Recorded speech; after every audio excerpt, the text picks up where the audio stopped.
Okay. It works. It actually works. This is science grade. This is technology. You about ready? Yes. Okay, so it's my pleasure to introduce Rob Lindeman, who is a Brandeis grad from '87, right? And who's now at WPI and teaching in the computer science department with a lot of interactive media and game development. So he's going to talk to us today about virtual reality. And let's welcome him. Thank you.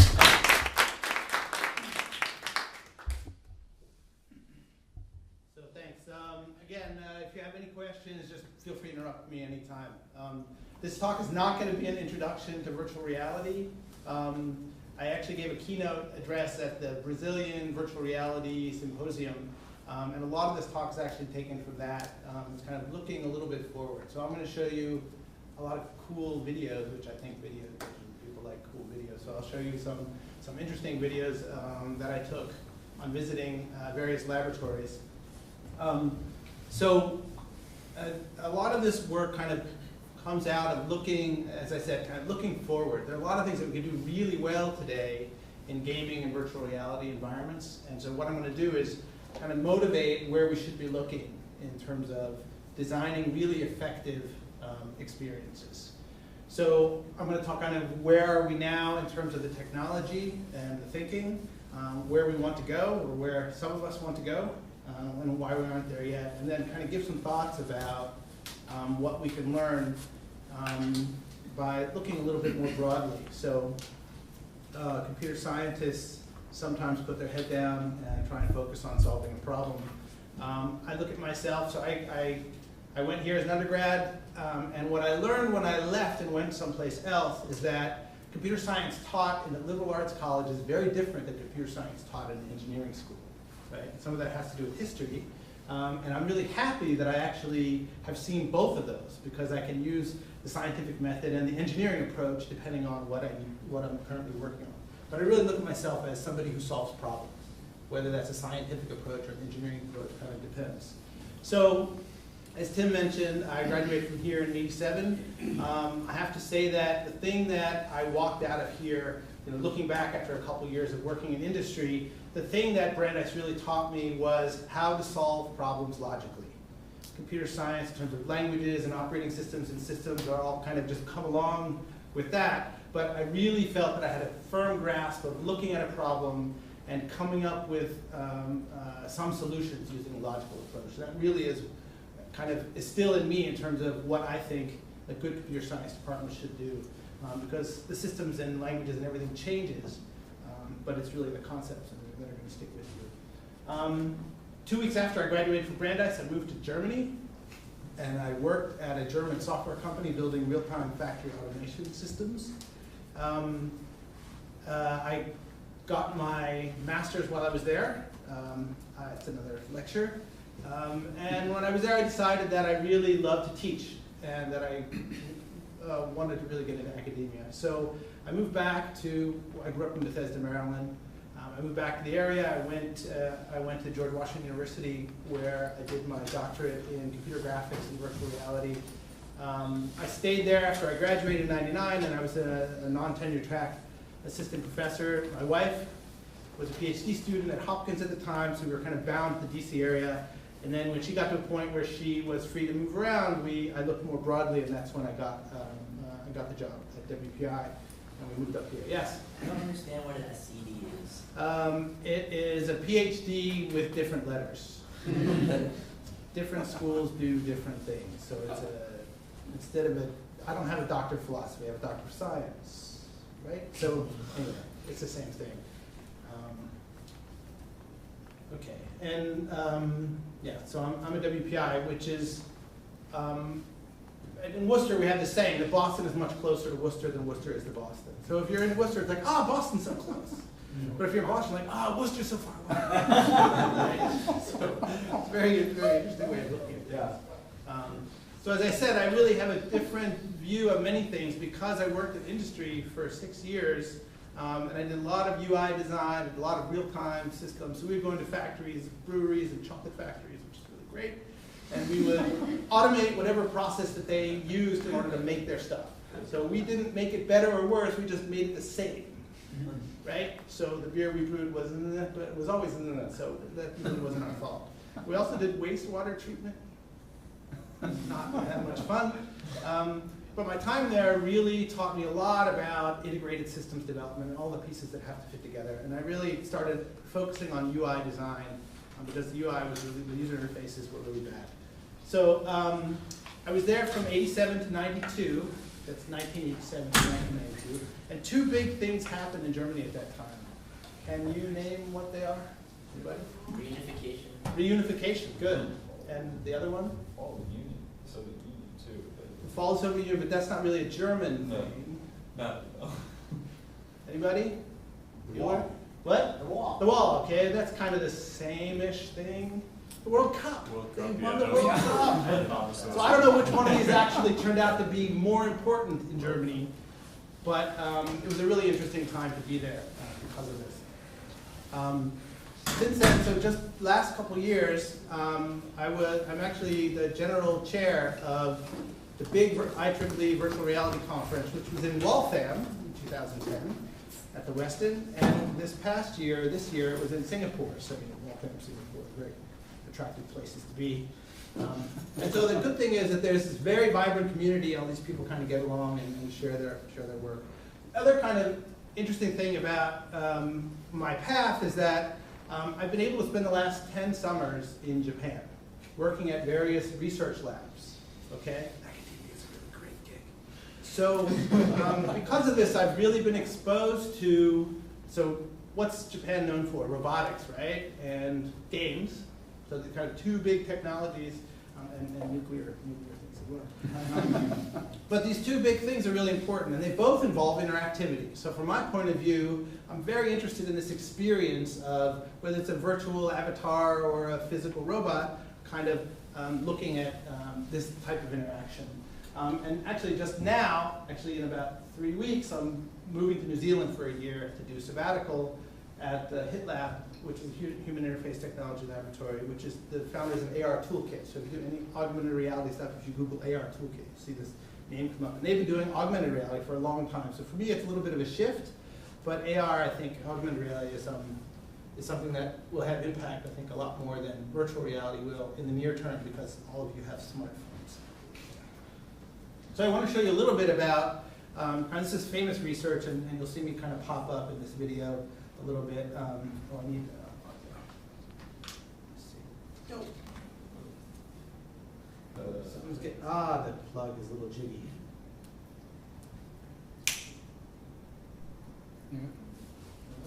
Try again. You go ready?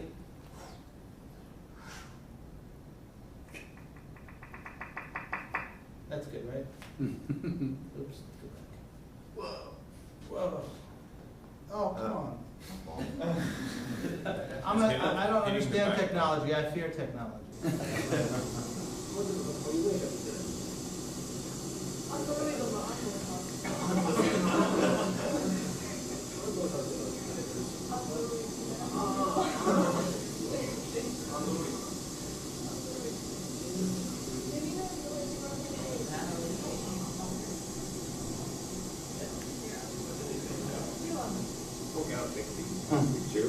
It's a video, so just one. Today. It's me. Really human in Japan.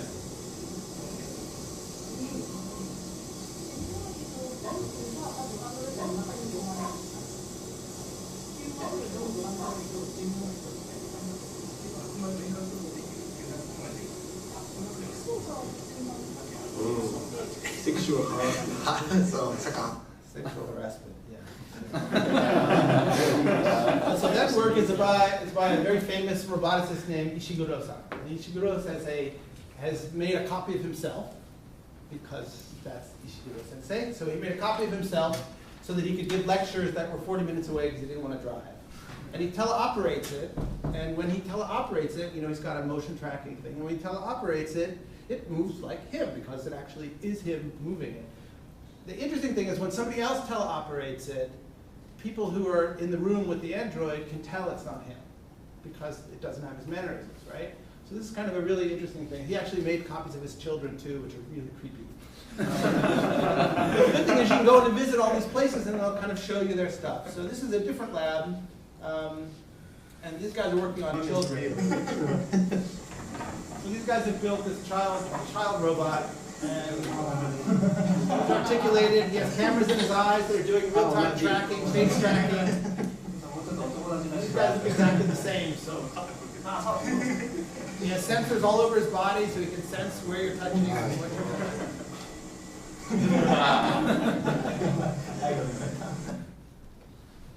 Wow. Okay, so there's a couple more I want to show. He's got microphones in his ears, so he can hear, he can see. He doesn't really, he speaks a little bit, but it's not very much.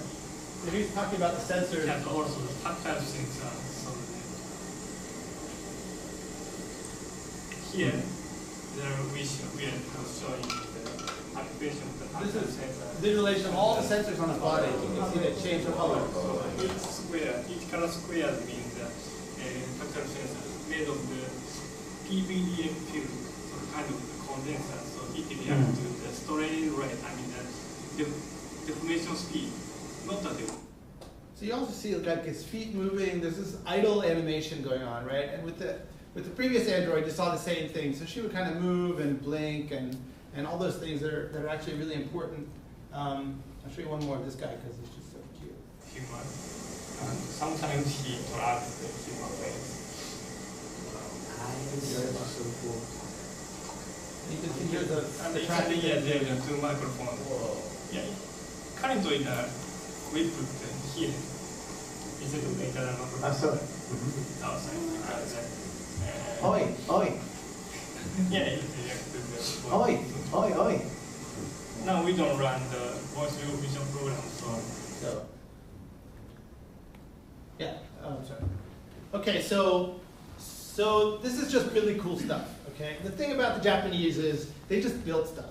Okay, there's all this, you know, there's definitely built on science and things like that, but they'll just really, their approach is, oh, we can do smell. Let's do a system to generate smell and make somebody actually sense smell. Now, this work is just not done in the States very much. So it's just, why would you do that?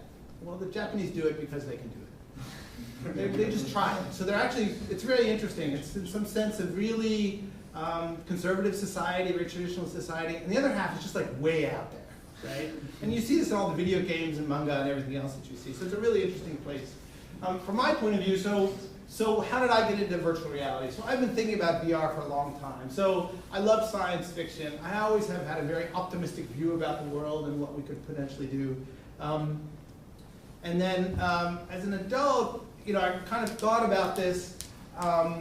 Computer graphics is what I officially studied as a PhD student. And I remember when I was here, there was an experimental course on computer graphics. And there's some machines that you can do graphics on. Everything was VAXs. You know what VAXs are. But anyway, there were these machines. No way you could do graphics on them. ASCII graphics, maybe. And so I was thinking that this is really something I thought, there are visionaries who were writing science fiction about this. The technology is coming along. We can do, you know, hidden line removal graphics. We can do really wireframe stuff, which is, you know, the spinning Death Star era, 77, spinning Death Star.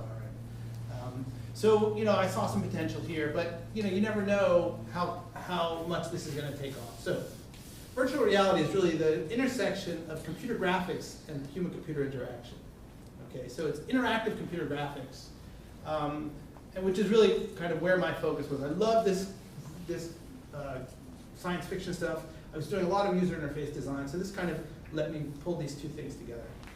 So I did a lot of reading. So all of these books, this is like must read for all the students who work in my lab. So you have to read this stuff because it at least gives you somebody's vision for what the future could be like. It tells you, and again, this is like dystopian too. It's not necessarily that positive, but you know, you look at the infrastructure that exists. Look, there's sensors everywhere. There are databases you can access from anywhere. There's cameras that recognize things. There's position sensors that know where you are. And you know, does that sound familiar? That's kind of 20 minutes from now, right?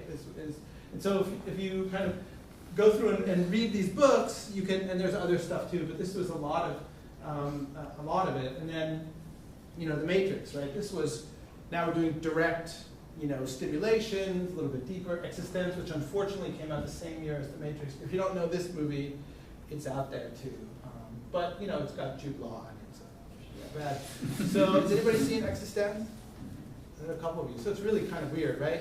And very similar. This is about a game developer, or a new gaming system that you literally jack into the back of your. Oh, I'm sorry, it's down here. You do your bio port, which of course everybody has now, and even Westworld. So this was a movie for me. This is not the '90s, but anyway, this was a movie for me that kind of said, how can we develop these virtual realities that are actually physical? So this was all robots. So they had these 3 realms that you could visit, and again, it was about creating some experience for people. So these are actually big influences on me.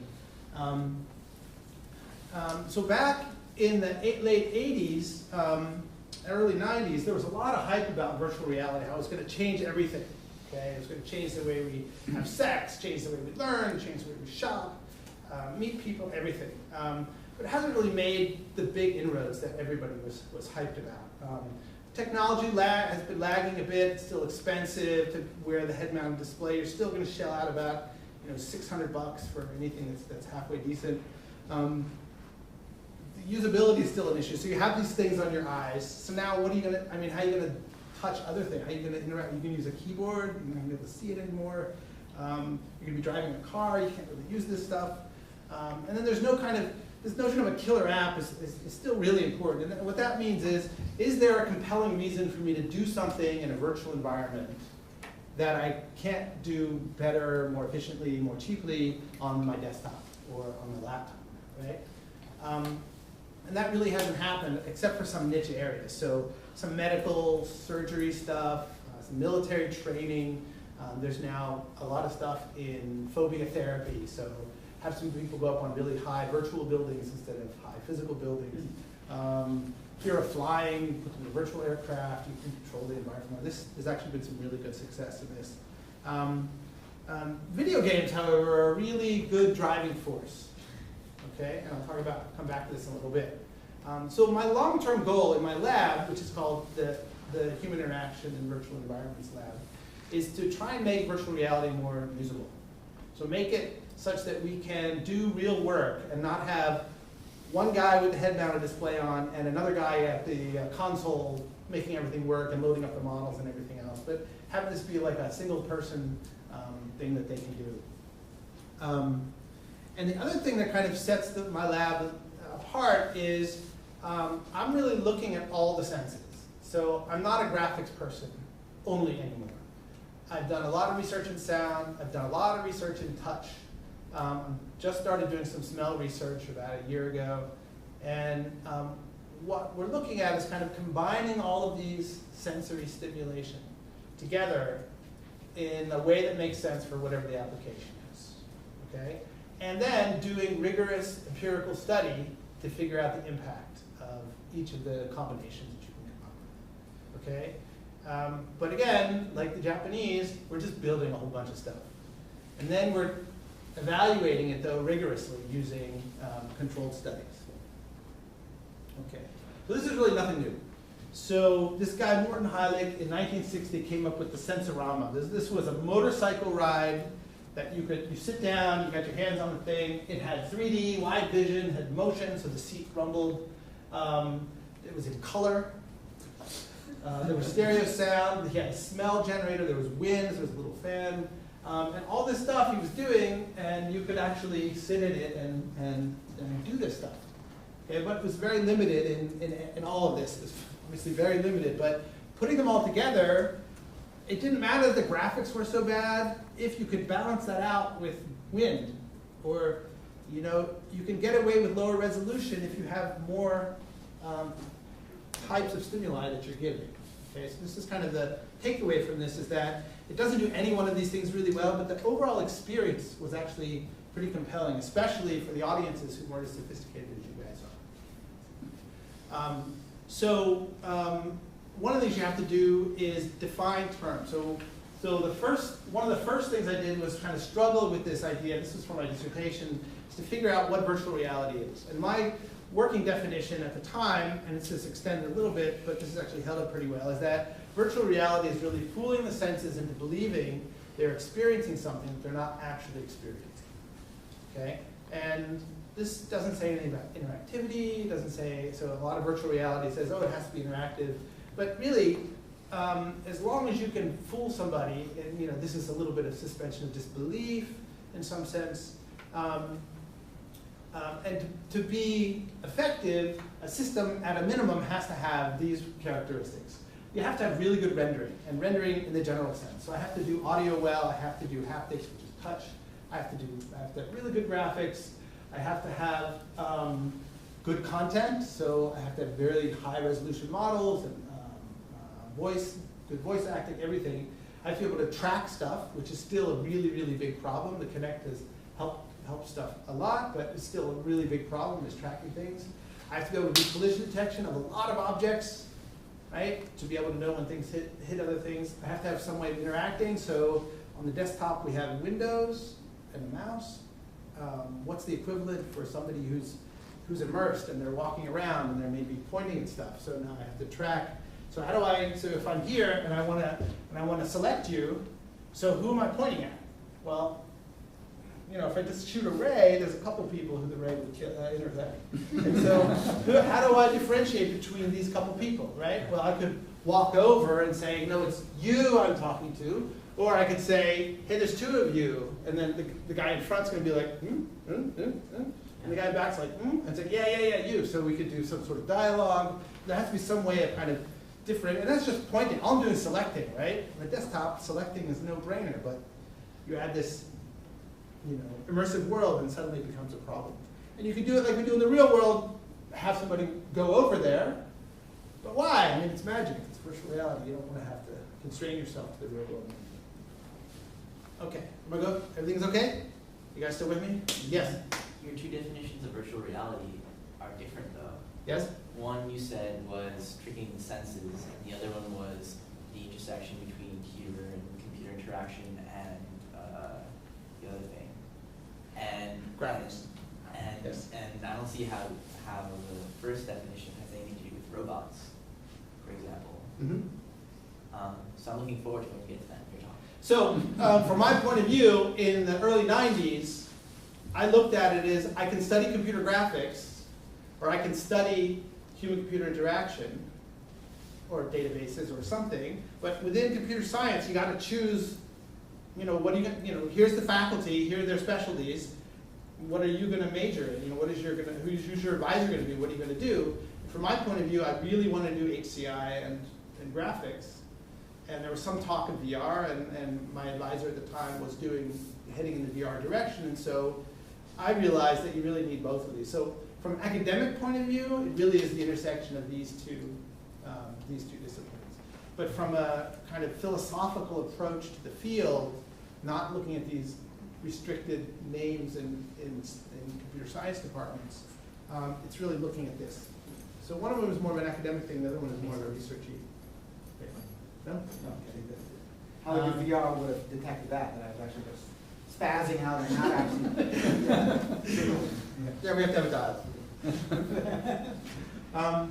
So what we need, and what you see today in a lot of games, is you have to have all of these things. If you are missing one of these, it breaks the sense that you're actually immersed, or that you're actually part of the experience. So you need high fidelity. And again, I can't tell you what high fidelity is. It has to be high enough. Okay? But you need high fidelity. You need realism in terms of graphics, audio, haptics, behaviors, right? If something doesn't behave quite right, you notice it, less you know. You need low latency. So networking people will tell you you have to have low latency in the tracking, so I can move, and it should know where I'm moving immediately, not, oh yeah, 3 minutes from now, or 3 seconds from now. Now I know what you're doing. You need good collision detection for lots of objects. You need good rendering. You need networking because everything's connected. And then you need to have low cumber. Somebody yelled at me for using the word cumber. But you don't have to put on a lot of stuff. Be bolted down or whatever. You want it to be, I can stand in front of the camera and do this, and it will track me, and I don't have to wear any goggles. You don't want to wear goggles, so how are we going to do that? You can do retinal displays or something. And then it needs to be easy for programmers to generate stuff for. So we have this windowing paradigm, and people generating applications for Windows, windowing environments, can understand how to develop new applications because there's this framework, and they get a window handle, and there's, it's just, we understand how to do that. We don't have that in virtual reality, so how are we going to make it easier for the programmers to generate stuff? And then compelling content, and this is what I'm going to come back to in a bit. Okay, so we think about cost. Okay, so in '92, when I did my PhD, this was a 4-processor, 2-pipe SGI Onyx, and it was about $2,500. And this is 2009, right? So this is old. And this does much, much more than this ever could do. Okay? And how did that happen? Moore's law, economies of scale. Where did the scale come from? A lot more people are using computers, and the computer chips are getting smaller, so you can pack more. But this isn't a computer, right? This But is, that's a GPU. okay, Reverse for, engineering? what? People want to play Reverse Crisis. engineering? No. I think the answer you're looking for is parallel processing. No? People want to play Crisis. People want to play Crisis. Games Specific ship Crisis. units. Yeah. Okay? So the gaming community completely revolutionized what I can do now really cheaply. Okay? And it's got built-in physics, right? Physics is this, or was now, I guess they're still alive a little bit, but it's built-in collision detection right on the GPU. So they've solved kind of 2 of these problems, or at least given you a solution for 2 of these problems. They could do drop-dead graphics at 60, 120 frames a second, lots of models on screen, beautiful textures, lighting, dynamic shadows, and it does physics for you, and it's going to cost you about $150. Okay? Now you have it, go! Right? So now you got to, so this is solved in some sense. And again, these are 2009, from 2009. So we can do that. So now at least the problem has moved on, I think, this is kind of the motivation here, has moved on from we don't have the ability to provide high fidelity, high realism. And so what does that leave us with? And I claim it leaves us, what? Providing it. Providing it, generating it, describing it, maybe. And so think about the senses. We have see, hear, smell, touch, taste. Does anybody get the reference? No. Okay. So we have see, hear, smell, touch, taste. So we have the visual sense. We have the oral. We have olfactory. So there's a couple words you're going to learn new here. Maybe olfactory is the new one. So this is smell. I claim that we can do visuals really well. We can do audio very, very well. Smell is very hard for a couple reasons. One is that, so how does the eye work? How do we recognize color? Light, okay, and we have rods and cones, and there's rods and cones, right? And there's red, green, and blue. Combine those in however many millions of colors you want to, great graphics, right? Add a whole bunch of other processing, we do this really well. Smell, their latest research is somewhere between 10 and 20,000 types of receptors in the nose. So not receptors, but types, okay? So it's very, very complex. This is really hard. Touch, we've also made good advancements. So you have like the vibration in your whatever controller that you're using. You might have vibration in your steering wheel. You might have exoskeletons, which you can do, but again, it's a little bit cumbersome. And the thing we haven't really touched on a lot is the gustatory sense, or taste. So we know that there are, how many basic tastes are there? 5. How many? 4 or 5? 5. If you include savory, it's 5. It's me. Savory. Okay, so, and the tongue helps us to understand. Taste, right?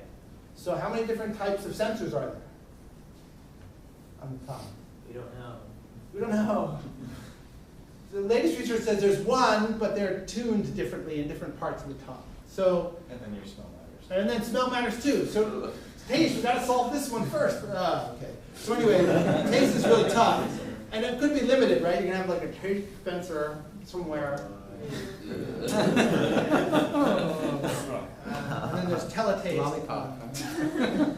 Okay, so visuals, so I'm not going to talk too much about this, but these are some head-mounted displays. These are actually, this is a CRT-based system, so you have basically 2 CRTs right next to your brain. Might not be a good idea for any long period of time. A lot of electromagnetic stuff going on here. So these are CRT. These are more LCD-based, so it's maybe a little better but not quite as crisp and not quite as bright, and so on. So anyway, these range anywhere from about $30,000 to $40,000 to about $10,000, and you can get cheap ones for about $600 to $1,000. Vuzix makes one. There's a couple for watching movies in the airport, things like that. And these companies, a company is born, they make a low-cost head-mounted display, and the 200 research labs in the world buy them, and then the company goes out of business because the market is saturated. And then 4 or 5 years later, another company pops up, makes the exact same device, and we all upgrade, and then it goes under. And so you see kind of there's just no market, there's just never been a market for this stuff. Another way to do graphics is to do things on projections. So these guys are wearing stereo glasses, so now this is mainstream, right? Does anybody here have a 3D TV with glasses? Nobody? So that's fine. So you go to Best Buy and you try on these things, and you can actually do 3D at home now. And that's pretty cool that you can do 3D at home for a couple $1,000. But you can do it. I mean, the technology is available. And there's content now being generated for that, which is really nice. But how do you interact? Still don't know how we're going to interact with 3D, and, even with all the commercials that you see. But this is the University of Tokyo has a 6-sided cave. And this is just a cube that you stand, not just, it's a cube that you stand in, and they pull the door, the shutter closed behind you, and all the surfaces are rear projected. And so you feel like you're standing in the holodeck. So the rear projected, all the seams are taken care of, so everything is pre-distorted, and you can, and you're wearing stereo glasses, so you can have molecules floating in front of you, and you can look around at the molecules, and you can stand in this environment, and it's actually pretty realistic. It's pretty well done. Really expensive. So each wall was driven, at the time of this, each wall was driven by Onyx. So that's $250,000 per side, okay? Plus maintenance and everything else that you have to pay for. And now the prices come down, you can do this with clusters, Linux-based clusters, and so on. But still, you have this huge space that you have to donate, I mean, you have to dedicate to this. It really is only a single person experience because you're tracking the person and so on. There's some problems with this, but it's still something that you're going to see maybe only at Disney World. So here's some pictures from in the cave. So this is a guy standing in the cave, and he's immersed in this environment. You see some problems, like there's a shadow. It's his shadow and not something that's supposed to be there. These guys, you can kind of see that there are 2 images being displayed here in this photo because it looks blurry. These guys are, again, they look like they're kind of floating, and he's describing something. You notice their heads are really close to each other because the graphics are all generated for one guy because they have to distort everything, so from his point of view it looks right. So if you're standing away from him, it doesn't look right, and actually people get sick because the eye is not receiving what it thinks it should be receiving. And so they have to stand right next to each other in order to kind of collaborate. This is one of my problems with cave environments. So in sound, there's a lot of ways to generate sound. Some of this has to do with using headphones. Sometimes you can have a sound cube. So think about you're sitting and you have 8 speakers around you, kind of in the middle of a big die. You can use bone conduction. So if you know something about speech, if you ever heard yourself on a recording, you know your voice sounds a lot higher typically, and that's because you're hearing the sound that's air conducted, so coming from your mouth and coming in your ear, plus the sound that's part of the vibration from your voice box being attached to the rest of your body. And so you can actually use bone conduction headsets that fit on your cheekbones and relay sound to you through vibration. So there's a device called a Swim P3 player, which is a pair of swim goggles that have an MP3 player in them and allow you and use bone conduction to give you the sound while you swim. Because they don't need air, right? And it's just a cool idea and a great name, Swim P3. So anyway, this technology is actually really interesting because the nice thing about bone conduction is they don't cover your ears. so you can hear the real world, which is good when you're biking or interacting with other people, but I can still feed you audio through your bone. Okay? So I've done some research in figuring out how well I can mix a virtual actor with a real person. So I give you audio over here, and I ask you, was that a person or was that a recorded sound? To see how well you can differentiate between the two. So that way, maybe I can have a virtual actor graphically represented over here using the headset, and I can have, you can hear them too, and it will sound spatially correct, so the sound will be coming from this direction. Okay, so smell. Smell is actually really cool, and again, the Japanese just kind of build this stuff. So I was fortunate enough to work in a lab that was doing this kind of research. And there are two main things that we have to solve, or two problems that we need to solve when we're talking about smell. And one of them is generating the smell. So I want to make the smell of rose. How can I do that? Well, if you mix chemical A, chemical B, and chemical C, you'll get a rose. We don't really know how to do that very well. But that's part of the problem is, if I want to generate a graphic of a rose, I think I can figure out how to do that. But if I want to make a smell of a rose, you know, I don't know how to combine stuff together, to give you that smell. So that's the hard problem. The easier problem, but still difficult, is the delivery problem. So here the delivery is using a mask-based system, okay? And they're basically switching between different smells depending on what you're seeing. So there's 5 canned smells: lemon, orange, smoke, I don't know. And then depending on what you're seeing, they just trigger the right smell. So they're not actually doing any smell generation, they're just delivering, okay, and switching between. So this is one system. You could think of this as kind of a head-mounted display or wearing these VR goggles, as opposed to a 3D projection. So 3D projection, you don't have to wear anything on your head. And here you have to wear something, so it's kind of like a head-mounted display. So the researcher that I was working with came up with this idea, this air cannon. So if you've ever done this in school, take a cardboard box, cut a hole in it, and hit the side of the box, and it shoots a really powerful smoke ring, or a ring of air. There are these air cannons that you pull back on the thing, and you can shoot people from really, really far away. So this crazy Japanese researcher came up with this idea of taking an air cannon and putting it on a pan-tilt platform. And he has a nose tracker that sits on top of the air cannon, and it tracks your nose. And when they want to deliver a smell, they fill the chamber with the smell, and they launch it at your nose. Because they can. So this was the first version that they did. They built a plexiglass box with a hole in it. They put a speaker on the back, and you give it a low frequency wave, and it will vibrate in and out, and it will shoot out of here. Here's the pan tilt. Again, this is a really quick prototype. This is the vial where the smell, and it goes into the chamber here, and this is how you do it, okay? This is what I call the Darth Vader version. This one can do 5 different smells, so it's got different tubes coming in on the sides. It's got a chamber here, and it has a built-in pan tilt. So this, he literally went to Home Depot and bought, or Michael's, and bought the materials. I went with him. He bought the materials to make this stuff, and just built it. He said, hey, this is a really cool idea. Let's try this thing. Okay? Isn't that cool? I mean, just go and build it. So I'll show you a clip of this,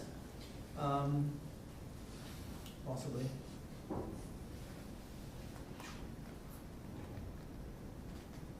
This guy. Okay, move it. Oh, no, you're fine.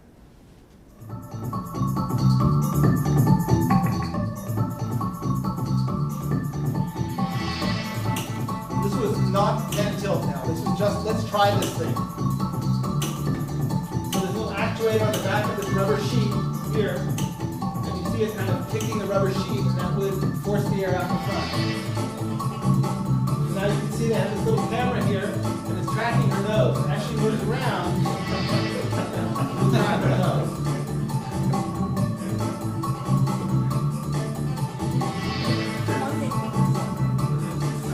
I don't know how they did this, but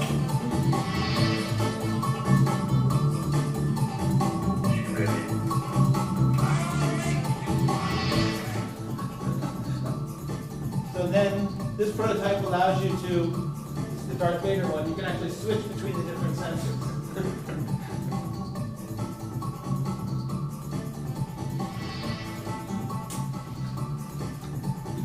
This cost about $25,000 to build. How much does the prototype cost? Prototype got them to 25,000. That was parts and labor. That was, the research got much more money than that to actually build.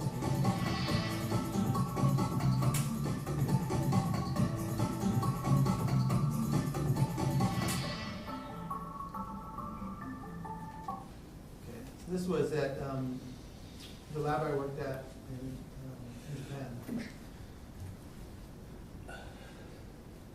Questions? Comments? Okay, touch. So if we think about the sense of touch, again, we have a couple different ways of dividing up what touch is. The first part is kind of the tactile sense. So what happens on the surface of the skin. So you have some mechanoreceptors, and there are 5 or 6 different kinds, that have different types of sensing capabilities. Some sense high velocity, high frequency vibrations. Some sense pressure, heat, pain, these sorts of things are all done kind of at the tactile level, or at the skin level. We also have the kinesthetic sense. And kinesthetic is kind of sensors in your joints and muscles and tendons that allow you to do things like this, right? And when you're drunk, you can't do this really well. So this is really kind of called proprioception, knowing where your extremities are. Even without looking, I kind of know where my hand is. And so there's kind of these 2 different types of sense. And you could think that actuation or control of these of stimuli to these types of senses is actually probably very different. So you can use some sort of vibration or something for the skin, or heat, you have a heat element or something like that. Whereas if you want to stop somebody's movement like this, you probably need some big honking exoskeleton to stop somebody from moving that way. So there's been research actually divided amongst these 2 things. So for some of these devices, this device was actually, for those master's students here, this was a master's project from an MIT student. In the 90s, he developed this force feedback device called Phantom, and it's an actuated arm linkage, and it can sense the position of the end effector, the stylus, and it can stop your movement. So it's actuated so that if you're touching a sculpture or something, it will stop and restrict the movement of the cursor. That is much more expensive. This one came out a couple of years ago and has much less, much lower fidelity, I would say, but cost only about 160 bucks. So like I usually do in my lab, we bought 2 of these, and we're playing with it in different ways to try and figure out how this might be useful in some research. These have obviously a very small working volume, so you can't be moving around and everything, but for some applications it might be of interest, such as surgery. What time am I supposed to? Until 2? Yeah, I'm a faculty member, I can go on and on, so that's anyway. So another thing is something like an exoskeleton. So this is a system where you wear this on your hands, and you can, as you make a fist under computer control, you can have it restrict the movement of your fingers. So you can feel like you're touching something, grasping a ball. In reality, this is a little bit, it's a really kind of spongy feeling. Doing hard contact is not that great. There's a wearable version, which I've never actually seen anybody use, but it's available for purchase. And these things are about $25,000 per hand. But again, you can do it, and then there's bigger ones that you can get. And so my dissertation work looked at a different way of doing haptics, which is what are called passive haptics. So everything I've shown you up until now are haptic or touch feedback that's under computer control somehow. So you need to know that when they're squeezing, oh, they're contacting a ball, I need to tell the fingers to stop, to restrict movement. What passive haptics allow you to do is to use everyday objects that have no computer control, but give you haptic feedback, touch feedback. So if I pick up an object and I squeeze it, that's really cheap feedback, right? I mean, it's high fidelity, I can touch it all over the place, it's really high fidelity. And there are some really good things I can do with that, much higher than anything I've shown you. But it's restricted. This can only be this cuboid thing, right? But what I looked at was there are some things that we might want to use this for. For instance, menuing systems. Let's say I'm in a virtual environment. I'm wearing this head-mounted display. So this is one of my fellow students, and I won't mention her name, Claudia. So she was a subject in the experiment, and the idea is her head is being tracked. She's seeing this. She's holding a piece of wood. The piece of wood does not have any graphics. It's not an iPad or anything like that. It's just a piece of wood, but I've made a virtual representation of that in the virtual world. So when she touches the virtual one, she touches the physical one as well. Okay? So everything that she sees, this is all computer generated, but the haptic feedback she gets for actually touching, moving, sliding, clicking, all this stuff, she gets haptic feedback, and it doesn't cost me anything other than going to Staples, buying a clipboard, and cutting out a paddle-shaped thing from the clipboard that I just bought, and putting a sensor on it that tracks its position, putting a sensor on her finger, and now I can do menuing with high precision. So if you think about doing something in 3-space, we're just not precise pointing and dragging and everything in 3-space. We're just not good at it. Here you have a surface that you can work on. So this is one form of, I won't show you this video because I'm a little bit short. But other people have done similar things. They've built actually styrofoam walls that you can walk through, and you can actually touch the virtual walls, and you touch the styrofoam one, so it gives you a feeling that it's real. So the thing that I started working on, actually just before I left GW, was providing vibrotactile feedback. So again, vibrotactile feedback, you think of these as little pager motors that are individually controlled by the computer that you wear on your person, or that are attached to objects you're holding. And what I wanted to do is support a large number of these things and be able to use that in interesting ways. So for instance, anybody play video games? Anybody? 1, 2, 3, okay, 10. So in video games, if you're running around and your creature backs into something, what happens to your creature? Stops moving, right? So what's that called? Collision detection or something, right? So, but if you're not looking where you're bumping into something, you got to turn around and look to see, why am I not moving? Oh, I bumped into the wall behind me, something like that. Okay. So what I wanted to do here is I wanted to allow, so this is the tactivest that we built, and we put 16 of these pager motors at interesting points on the torso, like on the elbows, so that if you bump into something, I can give you the sense of contact, at least that you bumped into something. It might not be, it won't restrict your motion, so it's not going to be kinesthetic, but it gives you some sense of contact. And it's more wearable and gives you more freedom of movement. And I actually did this to solve this problem in the military, so this is from military funding. They have a dismount, obviously, they have a dismounted infantry trainer, and they have this problem where the head-mounted display has a very narrow field of view.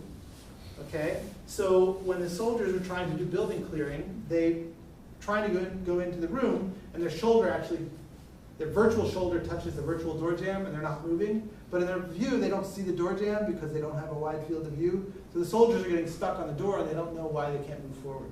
So what we did is we now feed that contact information back to them this way, and now they know exactly what happened. They bumped into this thing, they can move on. I'm not going to show you this clip either, because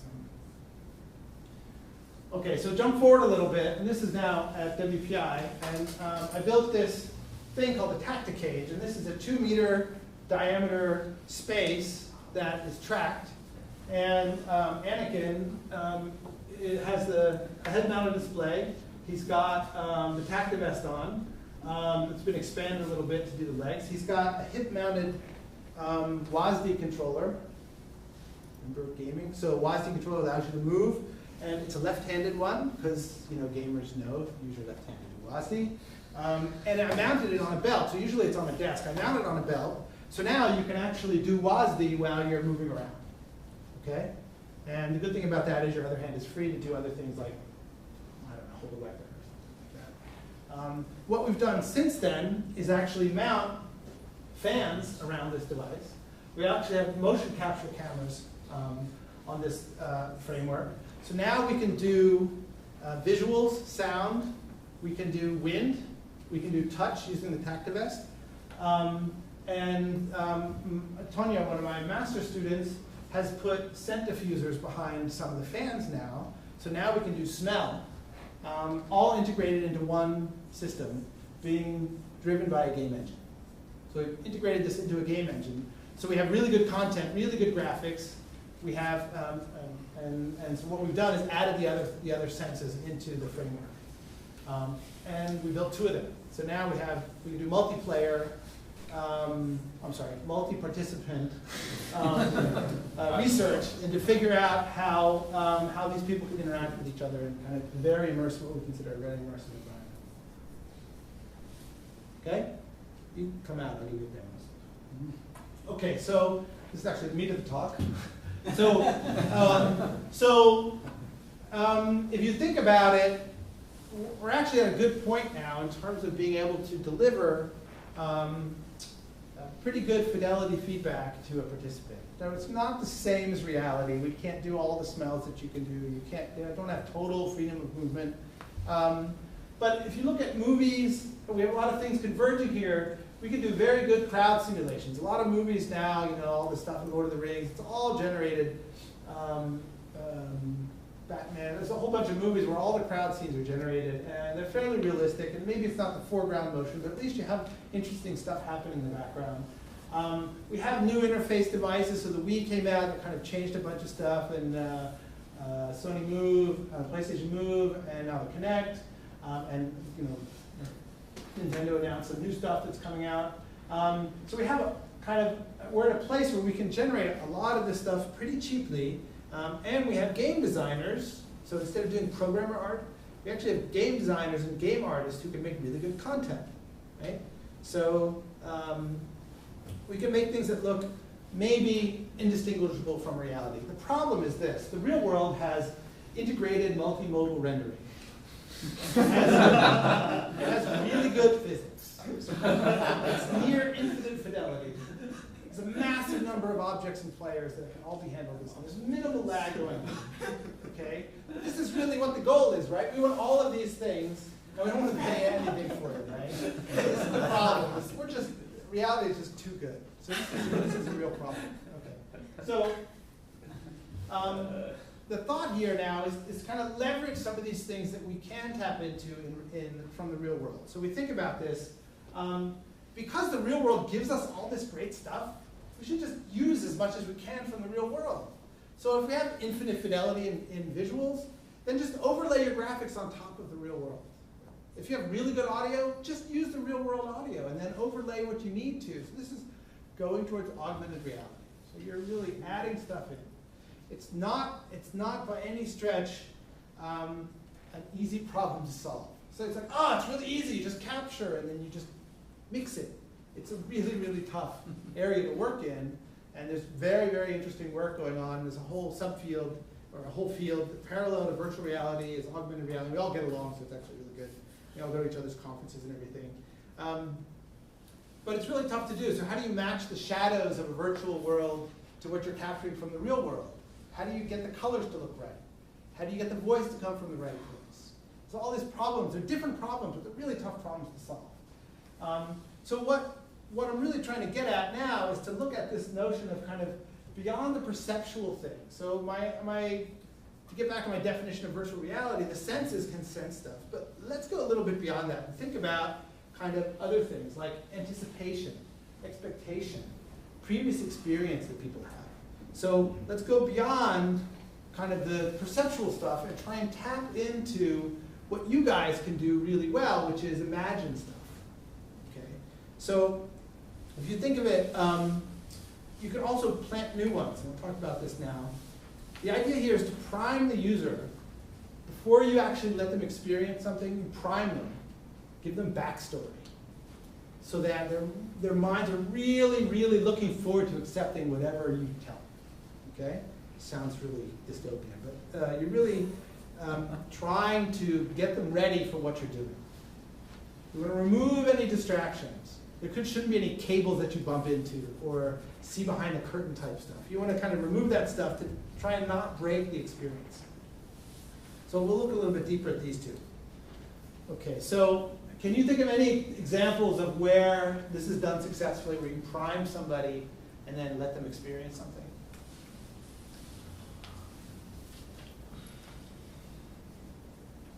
Any ideas? Mario. Mario, what? Like the whole, sorry, but the princess is in another castle. You're building a station for the princess. Okay. Magic. Magic, what's that? I mean, what about magic? Huh? Well, they expect you to see some woman get sawed in half, and Right. you're focusing right in that particular area, Right. and don't notice Good, fake so legs or very something. very effective use. You're saying, hey, look what's going on over here. Look what's going on over here. Oh, don't look at this hand. Okay, so we'll talk about some of these. Let's get that for a second. So the place where this is done really, really well are in theme parks. So how many of you ever been to a theme park like Disney or something like that? If you haven't, then just tell your folks it's research. That's what I did. So you think about this, Disney does this really well. If you go and stand in line for the Spider-Man ride, right, at Universal Studios or whatever, you go stand there, and as you're waiting in line for like an hour to go on this ride, the whole line is J. Jonah Jason, it's the Daily Planet or wherever, Spider-Man, where there's all this stuff that they're feeding you to get you in the mindset that you are going to be living the Spider-Man world. Okay? By the time you get on that ride, you are so ready to believe what they're throwing at you because your mind is just completely focused on that. And they haven't even done anything except to have you wait in line for an hour. Okay? So the Buzz Lightyear or Spider-Man. So if you think about it, here's another kind of more common example. It's nighttime and you're sitting on the couch and the window's open. Okay? And there's a breeze blowing. If you are reading a ghost story, this situation will have a very different effect on you than if you're just reading the newspaper. Actually, some news is but this will have a really different effect on you because your mind will be like, oh no, and then a breeze will blow and you'll be like, ah! And that's because your mind has been set up to be thinking about one thing as opposed to another. Okay, so if you think about this is kind of this myth of technical immersion. So if you say, oh, we want better graphics, better audio, everything, I have to have all this stuff on, and we've got to always get close to reality, otherwise it's just not going to work. Right?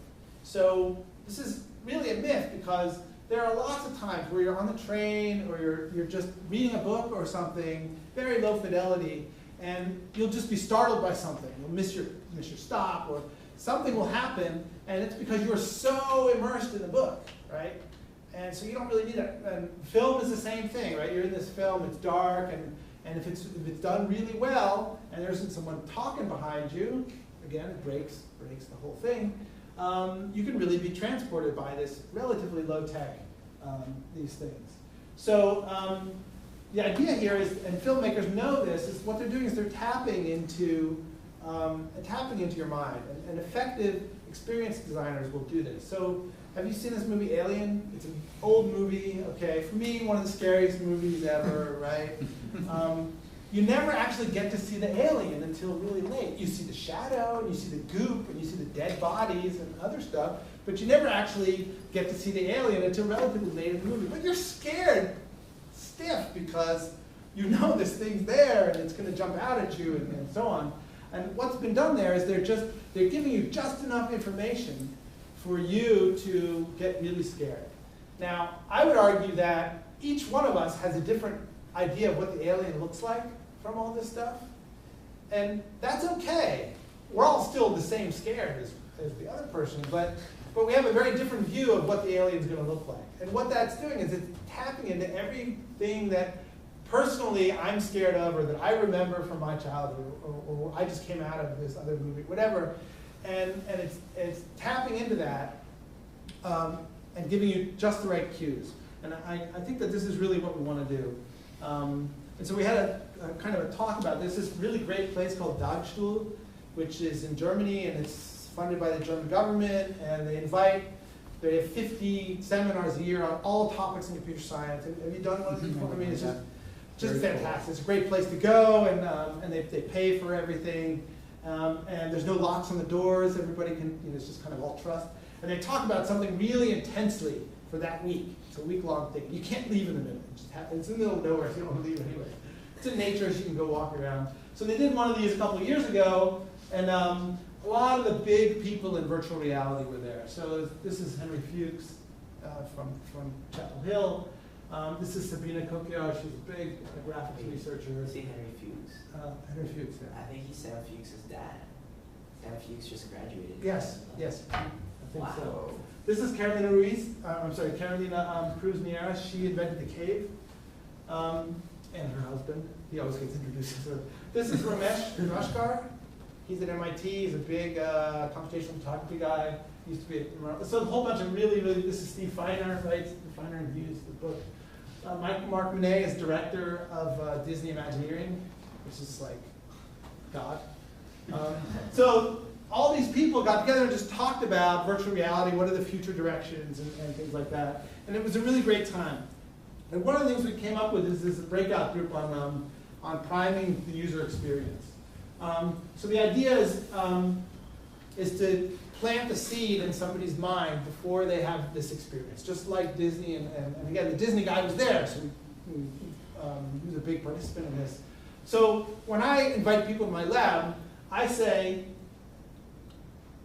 in my lab I'm building the PlayStation, I say 7 now, PlayStation 7, would you like to visit? As opposed to saying, hey, come and see my VR lab, right? Now if I say I'm building the PlayStation 7, now each of you have no clue what the PlayStation 7 is, right? But you have some idea about, oh, game platforms, oh, they're only on 3 right now, this must be really cool. I think this is going to be a really intense thing. If I say virtual reality, there's a lot of variation in terms of what you guys understand about virtual reality. So here I'm planting the seed. This is a really simple thing. All I'm doing is inviting you to come to my lab. But one of the things we talked about is everything from the invitation to the entire experience needs to be carefully taken care of. So one thing you don't want to do is you don't want to watch the person before you going through the experience. You want to be standing in some waiting area that completely blocks off the thing because you don't actually want to influence them. So actually, I'll make this deck available if you want. That'd be great. No That'd be problem. fantastic.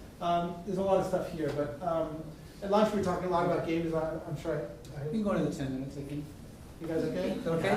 If you need to go, then go. I'm fine. Oh, no, we're staying here. We're here. Well, I guess some of you guys aren't.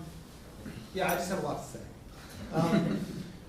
So this Chicxulub Mahali. Anybody know this guy? Okay, so what did he do? If you know his name, you He came up with a theory of how to achieve optimal immersive experience that Okay. engages the user and makes him lose track of his environment and Okay. his sense of time. excellent, excellent. So thank you very much. So this is he calls flow. Okay, so this notion of flow is this optimal experience. I'm so focused. I'm like, for me, it's when I'm engaged in an activity that I lose track of time and space. My focus is drawn to what I'm doing. So these are people at Stuhl talking. Sometimes they're rare that experience focus, consciousness, and self-sense of scale of things, extremely hypersensitivity. So it's this notion of really being in the zone, right? Athletes talk about this all the time. Actually, programmers, all real solid programmers, I experience this a lot. If you're just, forget the caffeine and everything else. You're just so focused on what you do. You're cranking out code, and the code is bug-free and just runs the first time, everything, right? So you actually do get in this zone as a computer scientist. So it somehow sounds like the force a little bit. So other people talk about immersive experiences that they've had. So one guy played ice hockey in a stadium that he's always wanted to play in. And the whole notion of where he was and the ice and the people and everything was just so immersive, it just kind of took him away. Doing the wave, right? In stadiums where you have, kind of everything is going on and everybody's involved.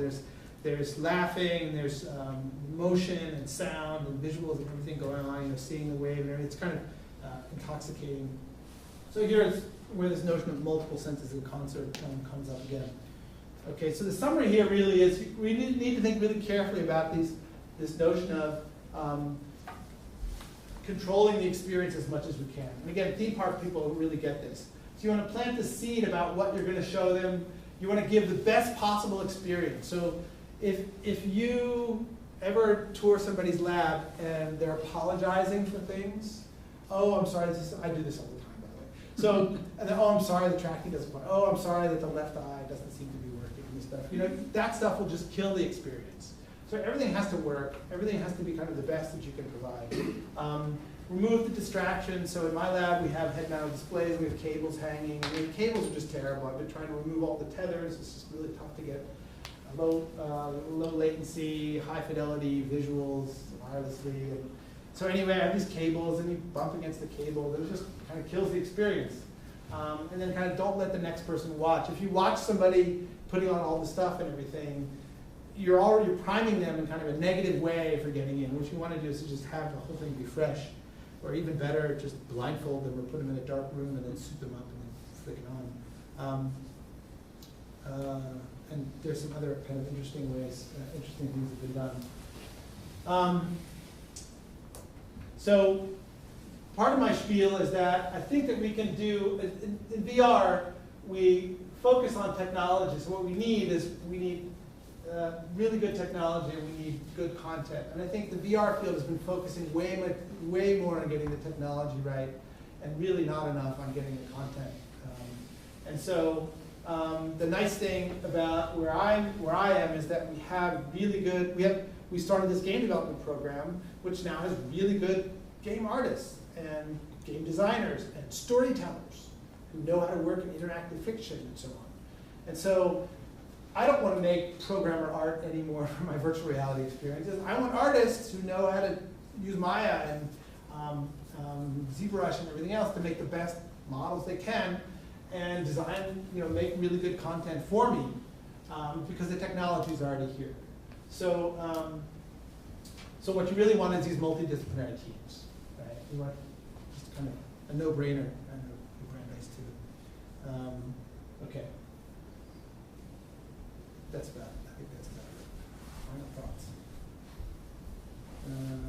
Okay, so we coined this term, again, this is a thick slide, but creativity and processing power of the mind has to be tapped to bring the virtual worlds to a level that allows us to improve user effectiveness through what we're calling experiential fidelity. So the idea is that you have technical fidelity, which I think everybody kind of understands, but the experiential fidelity, it's kind of like your imagination has unlimited fidelity. It's a little tough to know exactly what your imagination is, but the fidelity is definitely really high. So if I can provide the right cues to trigger you to fill in the blanks, my job is a lot easier. And if I can prime you, then I'm kind of guiding your imagination to fill in these blanks in such a way that will make the experience effective. So this is what we call the experiential fidelity of what we're trying to do, is to kind of tap into this imagination, experience, everything that you bring with you into the environment, and then provide just the right triggers to bring it back out for the experience. That's it. Yay. Thanks very much. I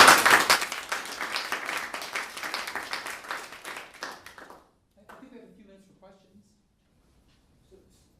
So that sensor, whatever, 1960 device, Right. he kind of was doing this, right, way back then, sort of give you low fidelity, but somehow sort of integrate that's something that's going on.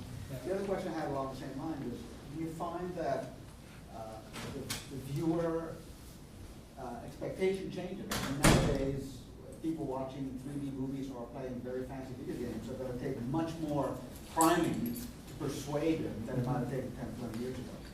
So I think, so good questions. The sophistication of the viewer has changed, changes with all media. So you think about movies, right? People used to run out of the theaters when the train was coming. Like the very first movie, the train's coming at the audience. They run out of the theater because the train's coming, right? Not very sophisticated viewers, but obviously the bar's gone up a lot since then. So I think it's true that the believability or the threshold for believability is definitely increasing. I think it's the same with the current crop of video games, which are just drop dead gorgeous. I mean, there's not much you can say that, wow, this is really a crappy game. It's a good game, because the graphics are really good. The gameplay, though, might not be great. So what I would say is, yes, I think the bar is definitely going up. I mean, definitely is increasing, thankfully slowly. But the bar is definitely going up in terms of technical immersion and technical fidelity. And so yeah, I think audience definitely mature. You know, I don't do explain to anybody what a mouse is anymore, but I used to have to say, you know, to my dad, move it. Sorry, Dad. So you move it forward and it goes up on the screen, right? Oh yeah, I get that. You know, I don't have to do that anymore, right? So it's definitely sophistication is going up. The Kinect, when it comes out, you know, people stand there. Has anybody played with the Kinect at all before? So it's a Microsoft product. It's pretty cool. You stand there, you make the pose, and now it tracks your skeleton, and you can use that as input to a game. And it's been hacked. It was hacked 3 hours after it hit the market. So you don't need a 360 anymore. You can just use a Linux box and get all the same, pretty much the same stuff coming in. ConnectHacks.net.com. I don't know. There's a great website, and there's just. But we're not promoting illegal behavior. No, we're not. Yes, we are. Oh, yes, we are. It's not illegal. I wouldn't So, say here. so I think the sophistication bar keeps going up. I've always wondered about computer science and industry. So, This is a like, deep question. yeah, now I'm narrowing it. Like for the example with databases, I've always wondered, like, you know, you're working on databases here at home, but or here in university, but Google's doing like amazing things that they're not talking to you about.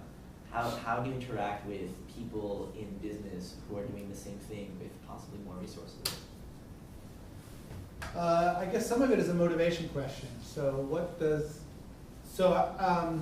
one of my friends has one of his best friends did PhD in databases at Penn. Really good program. And the guy was a rocket scientist in terms of databases. And he went to work at Amazon. And he told my friend, we had no clue what we were talking about at Penn. He said, what Amazon is doing, the size of the database is that they have at Amazon, any sort of scalability that we were talking about is just not anywhere near what they're actually doing. And he said he had to relearn a whole bunch of new stuff to really push to handle what they're doing at Amazon. It's a real world problem. We got all this data, okay, let's do some stuff with it. It's just a real world problem. So I think that, by the same token, a lot of the technologies that are used in industry started from academia. So I think there's definitely, both sides can win, right? So you can have profit as your motive, but you're gonna tap into the best minds that you can. So this guy who had to learn a whole bunch of other stuff, he was a really bright guy to start with. So you wanna start with the brightest guy to move you further along. So he just had to kind of change the way he was looking at the problem a bit. So I don't know if that answers your question, but I think it really is good synergy between the two. Do you have any like formal links with them? With like, I don't know, industry? Or is it like really? So we do a lot of projects. There's actually a lot of game development companies in Massachusetts, about 70 game development companies in Massachusetts. Big ones and little ones. And actually, you guys are so lucky. Every month in Waltham, at the Skellig, there's a meeting of all the game developers in Massachusetts. Oh, is Everyone- that at the Weston? What? At the Weston? Oh, the Skellig. At the Skellig. It's a bar on Moody Street, You've done Irish 21. pub. It's called the Boston Postmortem. So if you go to bostonpostmortem.org, you can go there. It's free, you can go, and there's a presentation. I think there's one this week or next week. You have to be 21, right? What? You have to be 21? Not a problem. No, not to go. You just can't drink. They card you at the bar. Oh, okay. So it's okay to go. And it's called the postmortem because usually a game developer who's just shipped a game gives a postmortem of the game development process. And they talk about what went right, and it's just awesome. Okay. The Guitar Hero 2 launch party was done at this Guitar Hero 7. What else is involved? I guess this one I'll go back to passive haptic feedback. And you were talking a little bit about augmented reality, and I was wondering if you have experience with maybe using more of these touch screens that sort of have, because you're using like wood, and then having a virtual reality where you have a touch screen. what if you had an actual touchscreen and then on the virtual reality have a touchscreen? How would that, like, combining those two, like having something physical that you can actually touch and it'll have interaction with you, Right. and then having that in a virtual setting for even more enhancement on top of that? Yeah, so I think there's room for both. There's a couple things you get from these tablets, which is really precise touch information, multi-touch information, which is really nice, which I didn't have, right? I had to kind of track everybody's fingers and do collision detection myself. This tells you exact contact information. And then it gives you visuals. So depending on what you're wearing on your person, you could use that, and you could actually overlay if you wanted to. So this could be a display that's actually part of something bigger. So you could potentially have it have this really big display and just kind of move it around to be touchable at some point on the display, and just kind of scroll on the physical display in the virtual space. Have it being like a moving window in the display. So some of what they do now is being able to have like a virtual car and kind of walk around the car and be able to get close, and everything. All you're doing is tracking this tablet and displaying the right images. But then you can actually walk around and you can say, "Hey Joe, look at this here. Look, this door handle seems to be," and you can touch the door handle and maybe kind of move it around a little bit or reshape it, change the color, whatever, and say, "Yeah, it looks much better," and kind of walk around. So that's an interesting kind of hybrid type of thing. Yeah, I'm not sure. Totally virtual and a totally physical merging. I don't know. My question goes to about all these new gaming systems like the Wii in Motion and PlayStation Move and Kinect, whatever. Do you think that this is actually like the future, or do you think it's just like a passing fad? Because you can play Wii bowling for a little bit and realize, and then you just find, oh, I just want to use the controller again. I'm so used to using the controller. And Right. do you think that this is actually like good for gaming? It's again a good question, and I think it's going to depend. So if you think about it, there's people who, they do Wii bowling the right way, and then after a while, you're just kind of sitting on the couch, Yeah. like this. And so I think some of it has to do with the motivation for what you're doing. If you're trying to improve your baseball swing, like you're a real baseball player, you're trying to improve your swing. Yeah. That's kind of a slightly different application in terms of you're still doing motion tracking, but it could still be a game, right? Yeah. But you're probably going to still do the physical thing. So Microsoft has kind of changed the way they talk about the Kinect. So the Kinect, they used to say there is no controller. So you stand up and you move, and from my point of view, that's terrible. I mean, so my steering wheel is going to be what? Yeah. It's not, I'm just going to have to go like this. I mean, even the Wii has a little plastic thing you hold in your hand, you plug the Wiimote into. That's much better than having, hey, look, there's no controller, I think. And the demo of, the girl's driving and then the father changes the tire. I don't know if you've seen this demo where they pull into the pits and the whole family's involved. The father gets to change the tire. It's like he takes his hand, nothing in his hand, and he goes. Then he takes this tire, nothing in his hand, takes it off, takes the new one, puts it on. And it's like go, go, go. It's like makes no sense that there's no controller. I mean, it would just be so great if you gave them a power drill that vibrated. You'd be like, yeah, this is awesome, right? I'd much rather give them something like a. So what I would rather have is a big rack, and so depending on what my weapon is, I just reach my hand out and, oh look, it's a BFG, right? And it's a physical thing I hold in my hand, and it goes blam, blam, and there's a real kick and everything. And then I want to switch weapons, I go, oh, here's a pistol. Oh, here's a feather, right? And I can pick up these things. For me, that would be much, much better than having no controller. I mean, but that's just me.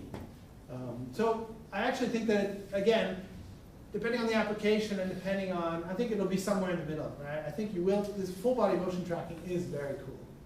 And the fact that it can scan your person and overlay what's captured from the color camera onto the depth information that's being collected by the depth camera is actually really cool. So do you think like traditional gaming controllers will eventually become extinct? I've actually never liked traditional game controller. If I'm in a shooting game, I want to hold a weapon in my hand. I mean, I want to hold a gun butt in my hand. if I'm in a racing game, I want to hold the steering wheel anyway. But no, I don't think they'll go away. I think you'll always have. Because this is something I've actually thought about. Is anyone who is if you're ever thinking of playing on, say, like the same game on an Xbox controller versus on a computer, the computer player will always, assuming similar skill level, will always win. Yeah. Even though it is even less real in some ways. Because the mouse is faster. It's faster, and so From that's a the motor thing. movement, it's definitely. And I could, if you're holding a gun, I bet I can beat you with Oh yeah, no this. question. I race with my brother all the time. I'm a geek. So I have like a real chair with pedals and a shifter and everything at home. And I mean, it's awesome, right? Because I'm a VR guy. I used research money to buy this. Because I do, in fact, have the best job in the world. And I race, and it's very realistic for me. It's not realistic, but it's much better than holding a controller. My brother beats me every time. He's sitting there, he's sitting there with the PS2, PS3 controller. He kills me every time. But I get to actually turn the wheel. He's like, beep, beep, beep, beep. And I'm like, yeah, look, I have to actually turn the wheel. I have to use, but so yes, you need to all be using the same equipment. Maybe one more question, and then we'll have to. Yeah. Okay. So he had his hand up. So how long do you think it's going to be, or is it even on the horizon where you have, like for example, your golf club, walking out on Brandeis campus and I'm gonna play golf, and it plays golf like holes all over the place, and you start playing. You just like you get the overlay on glass or something, and you see the flag over there. Have you guys heard of Pac Manhattan? Yeah. Yeah. Yeah, so Pac Manhattan is not the same thing. Right. So Pac Manhattan is Pac-Man played in Manhattan, right? So you're running around and you're Pac-Man, and there's good guys and bad guys and little blobs that you have to pick up. And you can think about it as it knows where you are, and it puts these little power pellets, and you have to run and actually pick up the power pellets, and you can look around and you can see bad guys running around and so on. And Pac-Man is actually a little bit different. But anyway, you can actually do a lot of this now. If you have an Android phone and you have Layar, I don't know if you guys use Layar. Layar is a free framework, and it's like HTML for augmented reality. Mm-hmm. And so I teach a class in this, immersive HCI class. And you can basically stand on a street corner and point it in different directions, and it will show you there's a Starbucks over here, or it will. So if you stand in Boston and you move around, it will show you different things. And I had a student, a couple undergrads, who did a project where you could leave interactive artwork in the real world. And so you can go here and you tap on a sphere, and you can change the color of the sphere, and then add a cone or something like that, and you can click a button, and it will be in that spot. And if somebody else walks up with the same application, they can look at the same thing because it's all just GPS, right? So it knows how you're oriented, where you're looking, and it will allow you to kind of walk around the spot. I can see that it's there, but I'm wondering, is it even on the horizon for something more? I mean, more augmented. Yes, it's on the horizon. It's on the event horizon. It's somewhere. The question is who's going to pay for it. And I mean, today in Japan, 10 years ago in Japan, you saw people standing on the train platform with their cell phones, and they were doing this, because the cell phones already had everything that ours had, and 20,000 more features. And it was a golf game, and depending on how you swung your phone, it would measure how well you hit the ball and where it went and everything. And it wasn't augmented, but at least you could play it literally anywhere on the train platform or whatever. So the question is, why would you build this? Is somebody going to want it? Are they going to pay for it? But yeah, it's a cool project. Augmented reality Quake already exists. It was built in New Zealand, I think. Yeah, AR Quake. You could just run around on campus with a head-mounted display, play Quake. Okay, well, we could easily spend the whole rest of the afternoon. Yeah, feel free to contact me. I have cards too if anybody wants cards. Thanks again. Okay, thank you. We'll take a 10-minute break, and then we'll start back up at 2:35. Very appropriate that it's New Zealand, though. Thank you so much. It was great. You guys, postmortem is actually tomorrow. Favorite, If you guys want to go. The Darwin among things. The thing you talked about with the skelly. basically managing Game the I didn't know that. whereas the author is I know something it's hard. about Like the 6%. machines. And he basically sets up the script for I think it was like they hide the arm. Oh, yeah. Rubber arm on the that table. was like That's right. And they do it such that whenever something touches the rubber arm, somebody else, something touches the real It's like arm. when he asked that question about where is this, I was like, Maps. you're studying Take on AI. You should know better than to ask that question. Well, what is that? Then they take the Yeah. map, and they see it as That we can actually get there.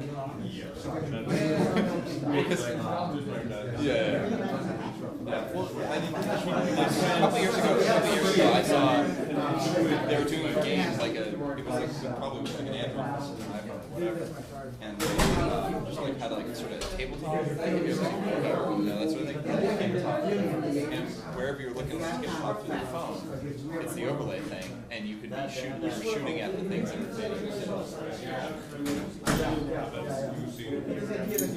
yeah. So he's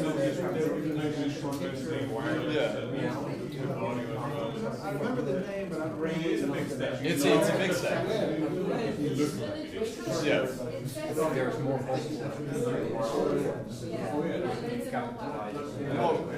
something that was touched on here is that technology can make things possible, but to create the next crisis game or so, the resources. It's like 200 people working for 2 years straight to create a Hawking. I submit Hawking. Have you ever heard of this game?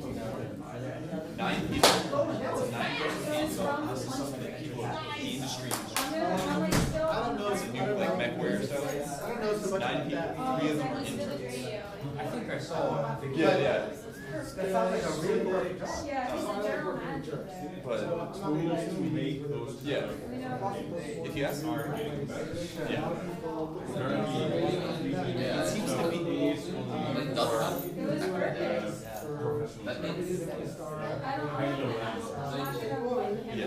Actually moving around. Or for example, like maybe programming. Yeah, That's where it's now it's kind of programming. yeah. Don't have anything in the 80s. Have bedroom coders, lone coders who made a game, and the game would sell like 1,000 or 100,000. And that's it. That has almost died out with the advent of these mobile platforms that have been coming back. Yeah. I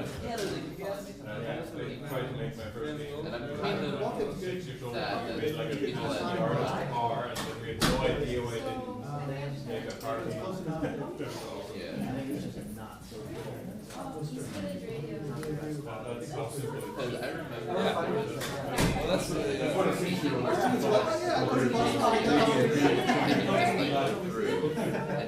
and then how you flash them. Similar to the radio. But you didn't have any controller. You managed to give him a name. Yeah, I guess Everybody knows what that. to a degree it must be a suspension Yeah, so the was is just the key. This because is look called what we have now. What we have, the technology we have now, No if strong. someone in the 60s the same thing No as strong. what we have in our minds And has it's is a the gaming next step. peripheral, it's a USB device, just plug You it can in, think of that's what it's like, doing. you call someone, You know, Windows. Oh yeah, and you can do that. Walking by you and. Plug it in. But then video chat, It's actually. guess what, you can do it on your phone. You're just rendering it like on, like overlaying it over. Yeah. And I mean, if you have sufficiently expensive glasses, you could do that. Because you could have it very easily, you could have just a little, it would be probably a fairly bulky pair of glasses, but you could have it overlaying one eye. I can't imagine. I guess I can show it here. Retinal displays. Yeah. Not everyone is keen on having. That's what I was gonna talk about. My eyes are already screwed up enough as it is, so. Yeah. It's probably Happy for you closest to be in New Zealand, sad for us that you're gonna be so far away. And then also there's the cost and all that. Yeah, this is fun. Will you be back next year, next summer? So are you guys involved It's in back at the end of next No, month. no. Now we'll be in Japan. I'm just, Okay.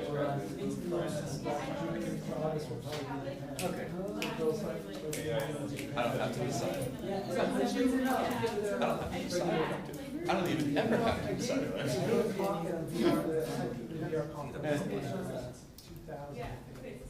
That's simple. No, I looked at the people who were taking the, who were taking the web design class when I was in high school. It's like, these people barely know what a computer screen is. I'm pretty sure I've gone to their dorm rooms. And fixed their computers by plugging in the internet here. This course is going to basically teach Yeah. This is basically A to Z of your bachelor's, really.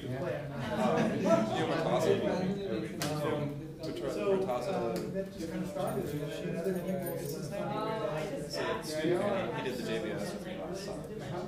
I was going to pay some professional company $20,000 to build a website. Purtasa did it all. 12 hours. Yeah, well, we'll keep in contact. He didn't implement one feature. He didn't do services, so he did that the next day. But it's completely changed. And he learned how to do this in 4 weeks. Here. Yeah, we should explore that. Well, yeah, you're doing it. Exactly, yeah. That's coming. Well, yeah, no, that's the plan is to do it next time. There weren't enough students to do two programs. Let's think about that. I mean, one thing, obviously. I view mobile is cool and it will give me a job if I want Student it. swaps. I really Have some think students it from would be there, unreal. some over here for, semester and students here. Something that's much more open. You have to do that, you can't choose. You want to take one course. But it's shiny. Mobile applications are shiny and it's the next big thing according to the company. I get people sending me requests on my LinkedIn saying that you apply for interview here. I have never met this person. Maybe he has once. Maybe it's a friend of a friend of a friend of me. And so they can see me in their giant LinkedIn. Add mobile experience to your tag to your LinkedIn. You will start getting with emails. virtual reality, or at least gaming systems. I really want to like, It'll electronic on people's heads. I don't know, I feel like, So there could be just like interesting knowing what to put on your resume is so annoying. I wish I could save myself for an hour, just like, That's why you have to tailor your resume for every single job. yeah, or even having, if you finish that, stop. Yeah, it's very interesting. Also, Bob Secula. Like, I don't know what I know. I don't know how well I know Bob it. Secula is Like honestly, Hyatt, talking to Hyatt personally is not super helpful, but they have templates studying of stuff like I'm a varsity athlete. I wouldn't have thought to do that on my resume.